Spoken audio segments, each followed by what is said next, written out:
Hi friends, കഴിഞ്ഞ ദിവസം എടുത്ത 2 ക്ലാസ്സുകൾ 9ാം ക്ലാസ്സിലെ എക്കണോമിക്സ് ഞാൻ എടുത്തിരുന്നു.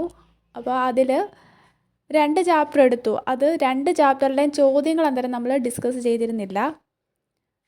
PSC ചോദിച്ചത് ഇതിലുണ്ട് എന്ന് മാത്രമേ പറഞ്ഞിരുന്നുള്ളൂ. അപ്പോൾ നമുക്ക് ആ ചോദ്യങ്ങൾ ഇവിടെ ഡിസ്കസ് ചെയ്യാം. ചേരുംപടി ചേർക്കുക എന്ന് പറഞ്ഞ് വിവിധ തരം തൊഴിലില്ലായ്മ ചോദിച്ചിട്ടുണ്ട്. പ്രകടമായ തൊഴിലില്ലായ്മ, ഘടനാപരമായിട്ടുള്ള തൊഴിലില്ലായ്മ, കാലികമായ തൊഴിലില്ലായ്മ, പ്രച്ഛന്ന തൊഴിലില്ലായ്മ നമ്മൾ പഠിച്ചതാണ്. 4ാമത്തെ ചാപ്റ്ററിലാണ് പഠിച്ചത്. ഇങ്ങനെയായിരുന്നു ടെക്സ്റ്റ് ബുക്കിലുണ്ടായിരുന്നത്. രാജ്യത്ത് പലതരത്തിലുള്ള തൊഴിലില്ലായ്മയും നിലനിൽക്കുന്നുണ്ട്. ഇവയിൽ പ്രധാനപ്പെട്ടവ എന്ന് പറഞ്ഞ് 4 തരത്തിലുള്ള തൊഴിലില്ലായ്മയും നമ്മൾ പഠിച്ചു. പ്രകടമായ തൊഴിലില്ലായ്മ എന്ന് പറഞ്ഞാൽ എന്താണ്? തൊഴിൽ ചെയ്യാൻ സന്നദ്ധമായിട്ടും തൊഴിലില്ലാത്ത അവസ്ഥയ്ക്കാണ് പ്രകടമായ തൊഴിലില്ലായ്മ എന്ന് പറയുന്നത്. ഇനി ഘടനാപരമായിട്ടുള്ള തൊഴിലില്ലായ്മ, നൂതന സാങ്കേതിക വിദ്യയുടെ പ്രയോഗം മൂലം തൊഴിൽ നഷ്ടമാകുന്ന അവസ്ഥയ്ക്കാണ് ഘടനാപരമായിട്ടുള്ള തൊഴിലില്ലായ്മ അല്ലെങ്കിൽ സ്ട്രക്ചറൽ അൺഎംപ്ലോയ്മെൻറ്റ് എന്ന് പറയുന്നത്. ഇനി കാലികമായ തൊഴിലില്ലായ്മ അല്ലെങ്കിൽ സീസണൽ അൺഎംപ്ലോയ്മെൻറ്റ് എന്താണ്? പ്രത്യേക കാലത്ത് മാത്രം തൊഴിൽ ലഭിക്കുകയും മറ്റ് സമയം തൊഴിലില്ലാതാവുകയും ചെയ്യുന്ന അവസ്ഥയാണ്. പേരിൽ തന്നെയുണ്ട്. ഇനി പ്രച്ഛന്ന തൊഴിലില്ലായ്മ എന്താണ്? ഉൽപാദന പ്രവർത്തനത്തിൽ ആവശ്യത്തിലധികം തൊഴിലാളികൾ പങ്കെടുക്കുന്ന അവസ്ഥയാണ്. ഉൽപാദന പ്രവർത്തനത്തിൽ ആവശ്യത്തിൽ കൂടുതൽ തൊഴിലാളികൾ പങ്കെടുക്കുന്ന അവസ്ഥ പ്രച്ഛന്ന തൊഴിലില്ലായ്മയാണ്. അപ്പോൾ ഇവിടെ നമുക്ക് ഇനി ചേരുംപടി ചേർക്കാമല്ലോ. പ്രകടമായ തൊഴിലില്ലായ്മ എവിടെയാണ് വരിക? ഇവിടെ നോക്കുമ്പോൾ തൊഴിൽ ചെയ്യാൻ സന്നദ്ധരായിട്ടും തൊഴിൽ ലഭിക്കാത്ത അവസ്ഥ എവിടാണ്? A3 എന്നുള്ള ഒരു ഓപ്ഷൻ ബി മാത്രമേ ഉള്ളൂ. ഓപ്ഷൻ ബി ആണ് ഇവിടെ ശരി. അപ്പോൾ ഒരെണ്ണം അറിയാമെങ്കിൽ നമുക്ക് ഉത്തരം എന്തായാലും എഴുതാം. എങ്കിലും ബാക്കി കൂടി നോക്കാം. ബി വരുന്നത് അതിൽ 4 അല്ലേ? നോക്കാം. ഘടനാപരമായിട്ടുള്ള തൊഴിലില്ലായ്മ എന്താണ്? സാങ്കേതിക വിദ്യയുടെ പ്രയോഗം മൂലം തൊഴിൽ നഷ്ടമാകുന്ന അവസ്ഥയാണ്. അത് ശരിയാണ്. ഇനി കാലികമായ തൊഴിലില്ലായ്മ, പ്രത്യേക കാലത്ത് മാത്രം തൊഴിൽ ലഭിക്കുകയും മറ്റ് സമയം തൊഴിലില്ലാതാവുകയും ചെയ്യുക എന്നതാണ് കാലികമായ തൊഴിലില്ലായ്മ. ഇനി പ്രച്ഛന്ന തൊഴിലില്ലായ്മ എന്താണ്? വേണ്ടതിലധികം ആളുകൾ തൊഴിലിൽ ഏർപ്പെടുന്നതാണ്. അപ്പോൾ നമുക്ക് ആൻസർ കിട്ടി. ഇനി അടുത്തത് നോക്കാം. ഉൽപാദന പ്രക്രിയയിൽ പങ്കെടുക്കുന്ന അധ്വാനശേഷിയുള്ള ജനങ്ങളാണ് മാനവവിഭവം. മാനവവിഭവത്തെ മനുഷ്യ മൂലധനമാക്കി മാറ്റുന്നതിനെ സ്വാധീനിക്കുന്ന ഘടകങ്ങൾ ഏതൊക്കെയാണ് എന്നാണ് ഈ ചാപ്റ്ററിൽ തന്നെയായിരുന്നു പറഞ്ഞിരുന്നത്. ഇതതുപോലെ പുസ്തകത്തിൽ കൊടുത്തിട്ടുണ്ട്. നമുക്ക് നോക്കാം. മനുഷ്യ മൂലധന രൂപീകരണം എന്ന് പറഞ്ഞ് കൊടുത്തിട്ടുണ്ട്. ഘടകങ്ങൾ കൊടുത്തിരിക്കുകയാണ്. മനുഷ്യ മൂലധന രൂപീകരണത്തെ സ്വാധീനിക്കുന്ന ഘടകങ്ങളാണ് ഇവിടെ കൊടുത്തിട്ടുള്ളത്. അതിൻ്റെ വിശദീകരണം താഴെയുണ്ട്. അപ്പോൾ നമുക്ക് എന്താണ്? ഇത്രയും മതി.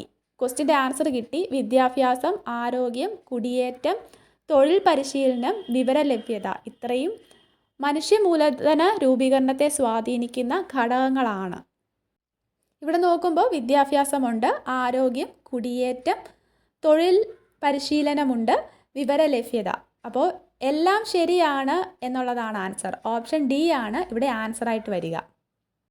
ഇന്ത്യയുടെ സാമ്പത്തിക അതിർത്തിയിൽ ഉൾപ്പെടാത്തത് എന്ന് പറഞ്ഞ് 4 ഓപ്ഷൻസ് കൊടുത്തിട്ടുണ്ട്. വ്യോമാതിർത്തി, ജല അതിർത്തി, മറ്റൊരു രാജ്യത്ത് സ്ഥിതി ചെയ്യുന്ന രാജ്യത്തിൻ്റെ എംബസികൾ, ഹൈക്കമ്മീഷനുകൾ, ഇന്ത്യക്കകത്തുള്ള മറ്റു രാജ്യത്തിൻ്റെ എംബസികൾ, ഹൈക്കമ്മീഷനുകൾ, കസ്റ്റംസ് നിയന്ത്രണത്തിന് കീഴിലുള്ള ഓഫ്ഷോർ സംരംഭങ്ങൾ നടത്തുന്ന ഫ്രീ സോണുകൾ.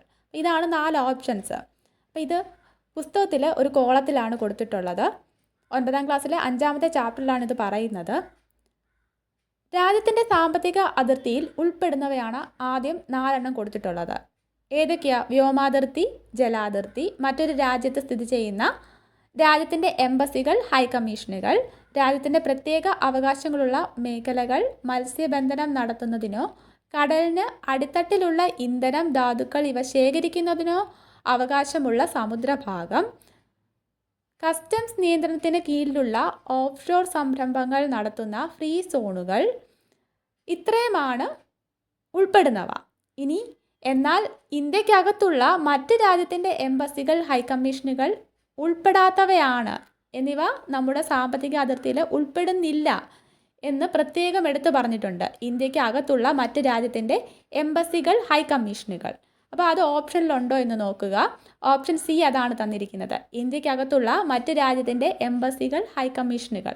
അപ്പോൾ അതാണിവിടെ ആൻസർ. ഓപ്ഷൻ സി ആണിവിടെ ആൻസർ. ആ ചാപ്റ്ററിൽ തന്നെ ഉള്ളതാണ് ഗിഗ് പ്ലാറ്റ്ഫോം തൊഴിലാളികളുമായിട്ട് ബന്ധപ്പെട്ട് നൽകിയിരിക്കുന്ന ഉചിതമായ ആശയങ്ങൾ തിരിച്ചറിയുക. 3 സ്റ്റേറ്റ്മെൻറ്റ് തന്നിട്ടുണ്ട്. അതിൽ ശരിയായിട്ടുള്ളതാണ് ചോദിച്ചിട്ടുള്ളത്. ഏതൊക്കെ സ്റ്റേറ്റ്മെൻറ്റാണ് ശരി എന്നാണ് ചോദിച്ചിട്ടുള്ളത്. ഗിഗ് പ്ലാറ്റ്ഫോം തൊഴിലാളികൾക്ക് ആവശ്യാനുസരണം കമ്പനികളുമായി ഔപചാരിക കരാറുകളിൽ ഏർപ്പെടാൻ സാധിക്കുന്നില്ല. താൽക്കാലികവും സമയബന്ധിതവുമായി പൂർത്തിയാക്കേണ്ട തൊഴിലുകളാണ് ഇവ.